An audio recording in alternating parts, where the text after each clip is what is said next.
સરથાણાના વેપારી પાસેથી આઈફોન દાગીના લઈ સંબંધ બાંધી યુવતીએ બ્લેકમેલ કરી પૈસા માંગ્યા હતા તો બળાત્કારમાં ફસાવાની ધમકી આપી 3.50 લાખ માંગ્યાની વેપારીની ફરિયાદ છે અને સામેથી ફાર્મ હાઉસમાં લઈ જઈ શરીર સંબંધ બાંધ્યા હતા તો દાગીના લેવા માટે 3.5 લાખ પડાવ્યા હતા। બર્થડે ગિફ્ટમાં દુબઈથી આઈફોન મંગાવ્યો હતો તો કૃપા વિરુદ્ધ ચોક બજારમાં પણ ગુનો નોંધાયો છે। હાલ સરથાણા પોલીસ મથકમાં ગુનો નોંધાયો છે જેથી સરથાણા પોલીસે ગુનો નોંધી આગળની વધુ તપાસ હાથ ધરી છે। સુરત શહેરના કતારગામ વિસ્તારમાં રહેતા વેપારીને ઠગબાજ યુવતી ભેટી ગઈ હતી। આ યુવતીએ શરૂઆતમાં તેની સાથે મિત્રતા કર્યા બાદ અવારનવાર તેની સાથે ફરી શારીરિક સંબંધ બાંધી અવારનવાર પૈસા પડાવ્યા હતા।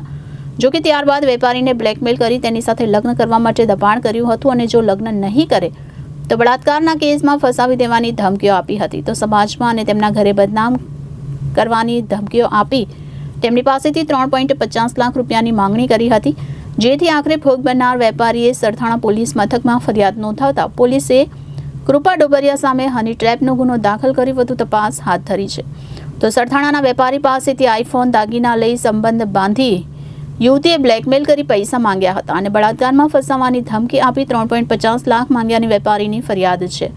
તો સામેથી ફાર્મ હાઉસમાં લઈ જઈ શરીર સંબંધ બાંધ્યા હતા અને દાગીના લેવા 3.5 લાખ પડાવ્યા હતા। તો બર્થડે ગિફ્ટમાં દુબઈથી આઈફોન મંગાવ્યો હતો અને કૃપા વિરુદ્ધ ચોક બજારમાં પણ ગુનો નોંધવામાં આવ્યો છે। હાલ સરથાણા પોલીસ મથકમાં ગુનો નોંધી આગળની વધુ કાર્યવાહી હાથ ધરી છે।